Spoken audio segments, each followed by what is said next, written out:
Hello friends, welcome back to my new lecture. Last time we have solved a first problem of the forced convection. Now we are going to see the second problem in a forced convection. Let's check the given data. The main trunk duct of an air conditioning system is a rectangular in cross section of size 400 into 800 meter. So we are having a duct. Duct is a pipeline of air conditioning which is rectangular in cross section. So let me draw one rectangular cross section duct. So let's consider this is rectangular cross section duct.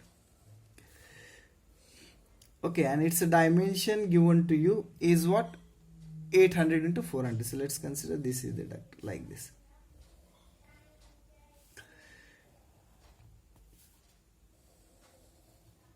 Okay, this is the duct whose dimension, how much is dimension? Dimension is, this is 800 I can write in meter as a 0.8 meter, and this dimension is how much? It's a 400, so it will become 0.4 meters. So what we have done, we have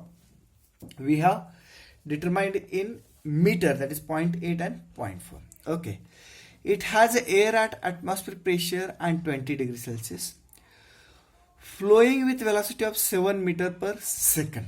Okay, so we are having an atmospheric air of 20 degrees Celsius flowing with velocity. So they have given velocity is 7 meter per second. Estimate heat leakage per meter length. So we have to consider length of this duct is 1 meter. So that is per meter length. Per unit temperature difference, delta T is also 1 degree Celsius or Kelvin. We are knowing degree Celsius and Kelvin is same. So what we have to determine, we are having an atmospheric temperature. The atmospheric temperature is 20 degrees Celsius. If air is flowing through this one, they have not given specifically what is the temperature of the duct, but they have given delta T as 1 degree Celsius. So this will be useful data for use in the solving problem. Let's see what next they have given. They have given some of the properties as, let's consider nu. So nu given to you, let's consider nu is equal to 15.06 into 10 raised to minus 6 meter square per second. Alpha, that is thermal diffusivity, is 7.71 into 10 raised to minus 2 meter square per hour. It is given per hour, we have to convert into per second because all the dimension we take in seconds. So this is given in hour. So if you have to divide, if you can divide by the 3600, then it will be converted into second. Okay, so after dividing by 3600, so it will become 2.1416 into 10 raised to minus 5 meter square per second. K thermal conductivity, K is given 0.0259 watt per meter per Kelvin. And they are told use relation. This is the relation given to you, that Nusselt number is equal to, they are given relation as Nusselt number is equal to 0.023 RE raised to 0.8 and PR is equal to 0.4. That is Dittus-Boelter equation, which is standard. Okay, so this is what given data, and what we have to determine, we have to determine heat leakage, means what? Heat transfer, we have to determine it. Let's understand once again what is the problem given. Let's understand what is the problem given. The problem is what? The air is flowing through the duct where velocity of air is 7 meter per second. Length we have to consider 1 meter. Temperature difference between hot body and cold body is 1 degree Celsius. Atmospheric temperature to be 20 degree Celsius. With this, what we have to determine? We have to determine what is the heat transfer per meter length. What is the heat transfer per meter length? Let's go for solution of this. How we can determine the heat transfer? Okay, the heat transfer can be determined by Newton's cooling law, that is standard equation for any convection problem. So according to Newton's cooling law, what Newton's cooling law says, Q is equal to H AS delta T. What are the various terms? Q is heat transfer, H is heat transfer coefficient, AS is surface area which comes in contact with the air, and delta T is the temperature difference. In the current problem, the delta T, this is given 1 degree Celsius directly per unit temperature difference. So this is 1 degree Celsius. Okay. Now in this problem, what I have to determine? I have to determine a Q. I have to determine a Q. So Q can be determined if I am knowing H, if I am knowing AS, if I am knowing delta T. Delta T is known to you. Let's think about AS. What is the AS? AS. How we can determine AS? Surface area. The surface area which is coming in a contact with duct or air and duct. So that will be what? Perimeter into the length. Length is given 1 meter. What is the perimeter of this duct? That is 0.4 plus 0.4 plus 0.8 plus 0.8. I can write like this. Or 2 into 0.4 plus 0.8. So I can write like this. That surface area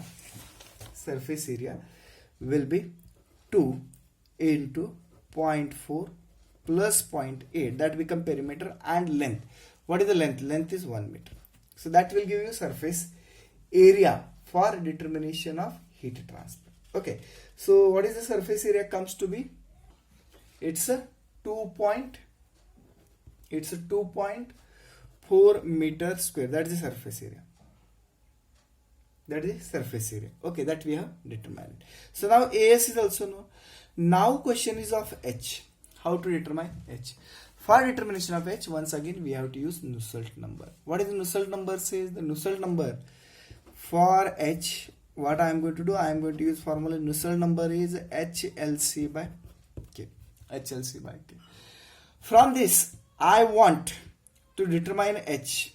I am going to determine H, but I should know LC, I should know K, I should know Nusselt number. What is the characteristic length for this? We are knowing this is the rectangular duct, and for rectangular duct, as in the previous lecture I told you, the characteristic length for rectangular duct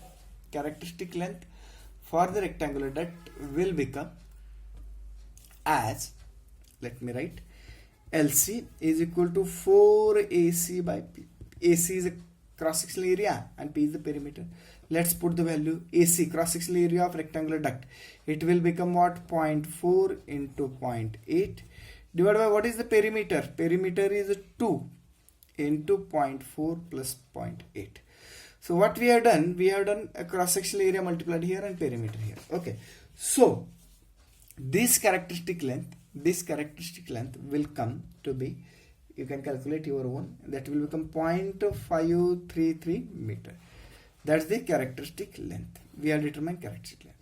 So in this particular problem now, characteristic length is known. K is given in the problem, given data. Now Nusselt number. How to determine Nusselt number? We have to use given relation. We have to use what? A given relation. What is the given relation? The given relation in the problem is Nusselt number is nothing but 0.023 RE raised to 0.8 PR raised to 0.4. Now why we have written this? Because I want to determine Nusselt number. And if you have to determine Nusselt number, I should know RE, I should know PR. I should know Renal number, I should know PR. Because it is not given in the problem. So now for RE. What is the formula for Renal number that you are knowing now? Rho VLC by mu, or it will become VLC by mu. In the given problem, mu is given. So I am going to use this particular problem.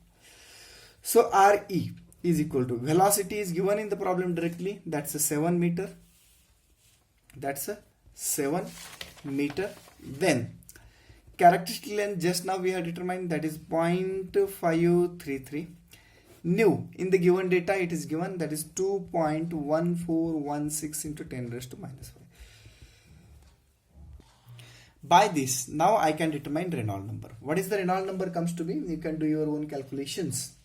The Renal number should come 247.74 into 10 raised to 3. That's the Renal number. We have determined.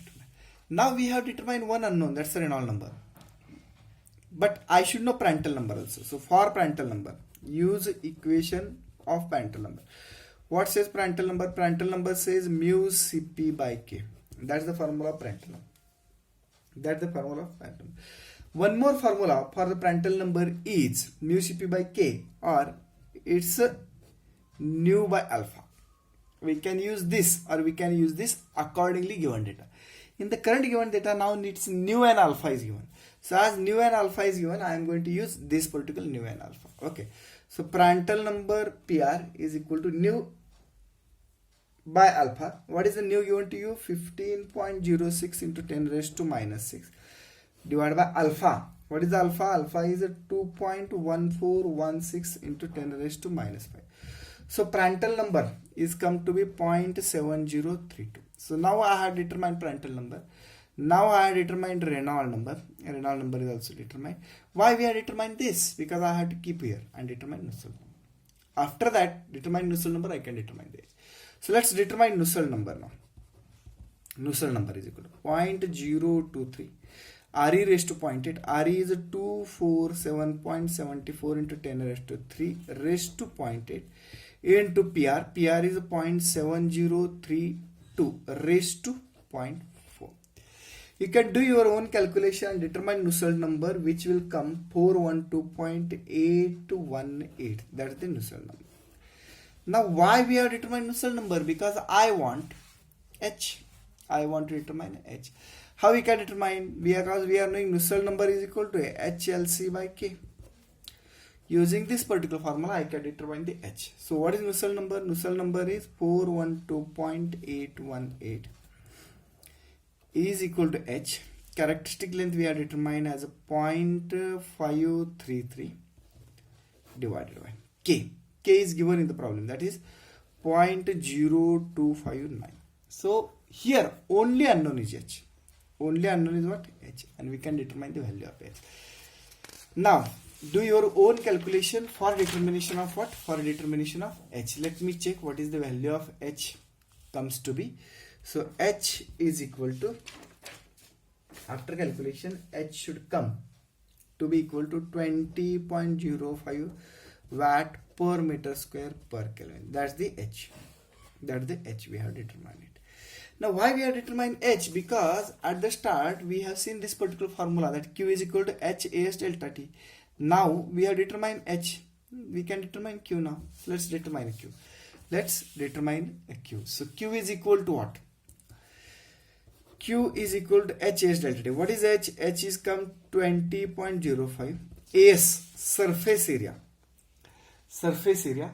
And that surface area already we have determined, which is 2.4. So 2.4 H AS delta T. What is delta T? Delta T is 1, which is given in the problem. So I can determine a Q by the calculation, and it will come to be 48.12 watt. That's the heat transfer from the duct to the air. Okay, thank you very much.